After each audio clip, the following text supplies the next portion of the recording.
Pavel. Today we're going to have a conversation about Web3 marketing. What does that look like? And more importantly, what should the cookbook be? Because as marketing professionals, we're all going to come at it from different lenses. So with that, let's start with your name and where you're from. Perfect. So hi everyone. My name is Arvin Kamse, based out of Dubai, and glad to be here. Hey everybody, my name is Pavel. We're based in Zurich, but we spend a lot of time in Dubai as well. Of course. It is the ecosystem to be in these days. So yeah. Crypto hub. Yeah, exactly. But also, I've been living in Malta for 10 years, way back when. So it's always good to be back home to a certain degree. Well, welcome. So we're going to start with this term of Web3. And for the marketing professionals around the world, from small to mid-sized to even large business owners, when they're looking at their marketing campaigns and they're trying to set aside budgets and then figuring out what the results are, talk us through your process. When you engage with a company, what would that marketing cookbook be? And then also building communities, why it matters and how to do it. That's a great question. So whether we're in Web 1, Web 2, or Web 3, it doesn't really matter, because at the end of the day, you are marketing to people. And yes, the channels change with time and they evolve and you can get more creative, but at the end of the day, what we are focusing a lot with our clients is on community growth initiatives. And we've tried a lot of different things. We've tried, we've done a ton of PR, we've done paid ads, we've done influencer marketing, KOL as it's usually called in Asia.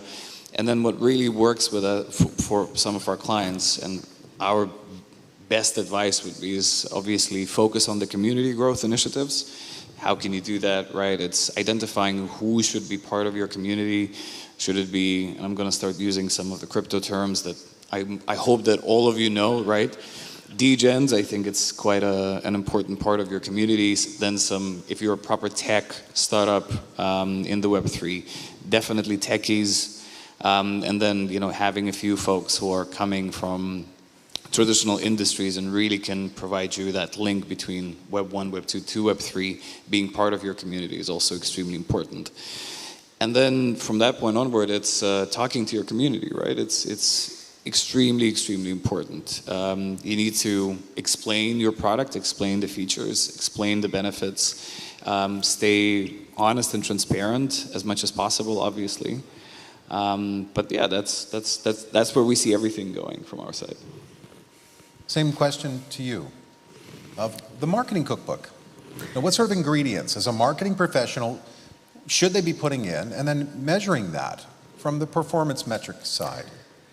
Yeah, so when it comes to marketing, to me, it's different if it's the bull market versus the bear market.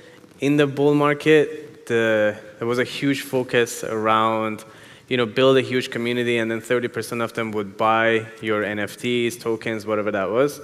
And then when it comes to the bear market, I found that obviously it's important, choice of blockchain, because then, certain blockchains, they have a tighter community versus other ones, right? They want to build the ecosystem. Let's say, the previous panels, they were talking about XRP, right?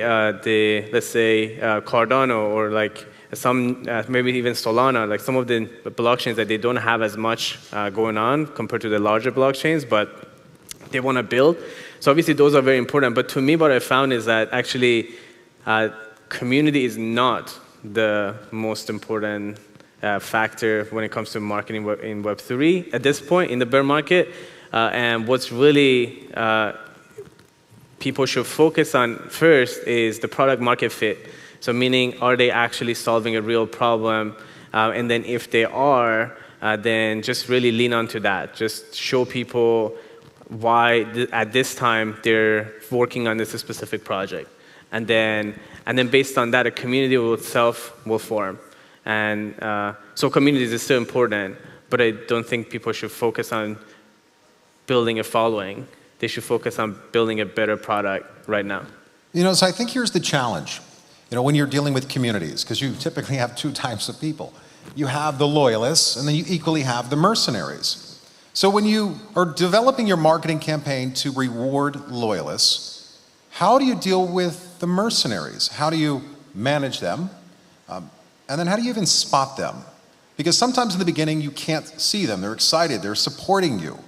But then what happens when they start to turn? Because I think all of us have learned that people show you who they are the first time. And is it that you should pay attention? Yeah, I mean, we've seen this, right?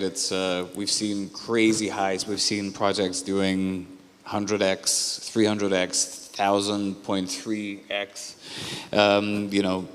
about a year ago. So obviously when everything is going up and up and up, everybody's happy in the community because everybody's making money. Your total value locked is through the roof, your APY is extremely generous, everything is fine. But then the second that things start going sour, that's when sometimes, and it has happened to some of our clients, the community turns on you. And then the craziest thing for me is that I would never understand that, and we try to mitigate it as best as we could, is people would actually kind of, I'm sure that everybody knows the term FUD. I'm being very careful with mansplaining these days, so, kind of putting out there fear, uncertainty, and doubt within the community around a project whenever there is some kind of a deviation from the crazy, upward trend, and people that are actually holding your token, your NFT, would start kind of going against their own investment, and that to me has been completely crazy. I don't understand why people would FUD their own bags to infinity, and I agree with you in that case. In that situation, community can be a bit, community work needs to be very sensitive, and if you don't do it properly, then obviously it's detrimental to the success of your project. And I think right there it comes down to experience. As you can hear, he has the experience. Now let's talk about the FOMOers. This is fear, and they come all in at once, and they rush in with excitement and enthusiasm, and they've yet to really ever be challenged with a true storm. Has anybody met somebody who calls himself a captain? And you ask them, well, talk about the waves you've been, or what oceans or which seas, because to me, captains are made during rough seas. And in terms of the community, you're a founder, and you're being hit with the emotions of the market, the fear, the uncertainty, the doubt, but also the FOMOers. Those that are coming into the market as they think, this is my chance. I'm going to hit it big. How do you manage expectations from a marketing side where you're watching other projects sometimes climb faster and they're going further, but they're doing it through the wrong marketing method? Well, it's for me again. So a bit of a case study. We worked with a project that effectively started falling apart. 3 founders raised capital via an NFT placement, and then 2 of the founders effectively just said, that's it, it's over. They informed the 3rd founder and said, we're pulling out our several hundreds of thousands of dollars, and we're leaving you to manage whatever the fallout is. And interestingly enough, the project survived because the founder was there pretty much every day on Discord, talking to his community, making sure, and being extremely transparent. And for me, that is again, I stress that out, is that whenever there are difficulties, whenever your project is going through, forget the bear market that we're in, but any kind of downward cycles, you have to be as transparent and as open to your community, and you have to, despite the negative effects, you got to focus on what's coming next. Some of the positive, maybe going back to the product discussion, what is the next potential feature? What is the next potential utility that you might be rolling out? Is it going to get your community excited? What about some of the partnerships that you can bring on board? So really focusing on that build perspective. Yeah, and it's really interesting because I actually personally experienced this myself. So during the bull market, I've been part of the projects, and also I have my own incubator where there are a lot of NFT projects in there. So you sometimes, give away tokens. There are a lot of freebies, a lot of things that you give to people. They're excited. It's bull market. Everyone's making money. Everyone's happy. No one's turning on you. And then the moment the bear market happened, I remember. So we have these Zoom calls with the people in my incubator, and then no one's laughing. Everyone's everyone has problems with something, right? Red tears, yeah. Yeah, complaining about everything. Everything is a problem. So the mood changes very quickly. And this is the interesting part about the market, when the mood shifts. And the challenge is when you're dealing with one chat room, how do you change the mood? Right, so it's important, just like you were mentioning, to stay with people because that's what builds value for them. So they know at least you're not going to run away, right? So as you're staying with them, and then a lot of times Web3 people expect you to solve problems in 5 minutes. You know, there's a development going on. They'd be like, oh, it's been 15 minutes. You still haven't solved everything. So what's going on? And so what you want to do is just be able to set better expectations and actually educate people that, hey, like just like tech companies out there when they have problems and it takes time to build things, just like that in Web3 also, like there's nothing magical happening. Like you need to actually be patient and just wait for things to happen.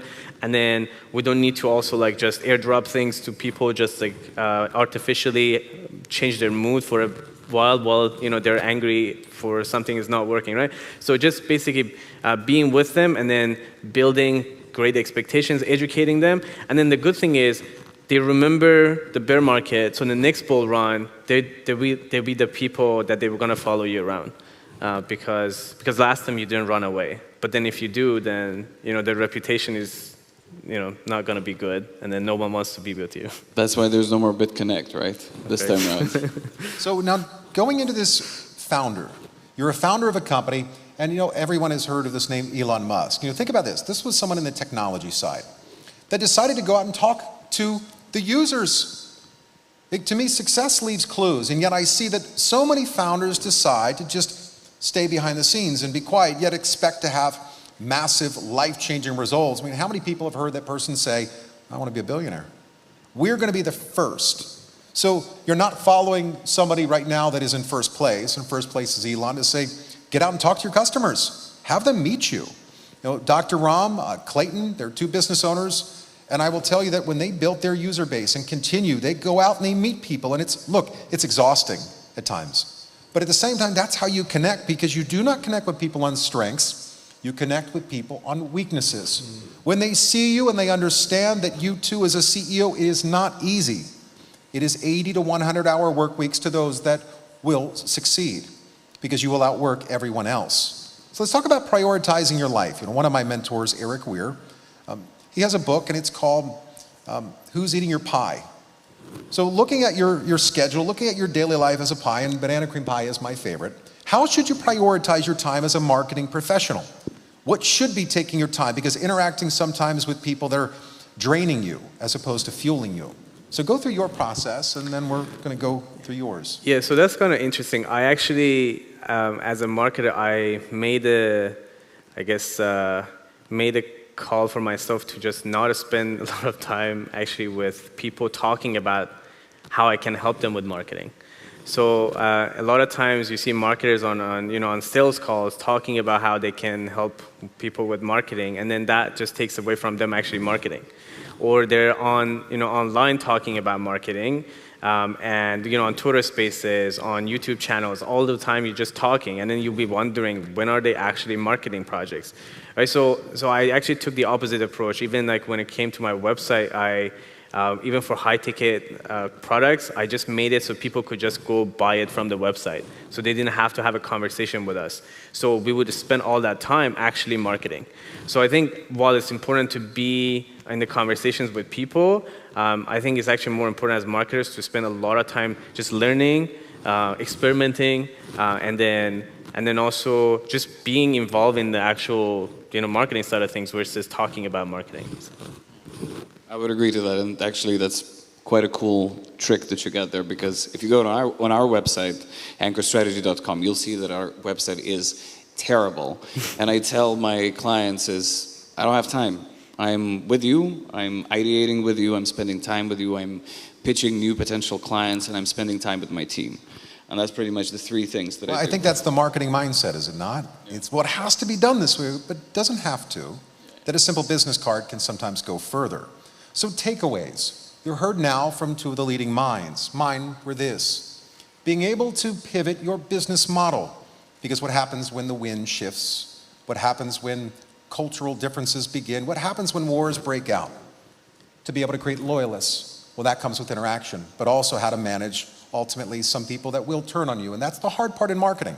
Not everybody's going to love you. And as a founder, you cannot go run and hide that you need to be out. But ultimately, it starts with your motive. What is your motive? What does your business do? What is your value proposition? And then ultimately, I'd like to thank my two panelists. It takes a lot of courage. I didn't give you all the questions. As I said, we're going to figure it out as we go. And I'd like to thank all of you for attending. They say in Aikido to treat 1,000 as if you were treating one, and I'd say we treated a couple as if it was 1,000, and I thank each and every one of you for being here. And I hope you took something away from this conversation among friends on Web3 marketing and how you fit in. Thank you for your time. Thanks, everybody.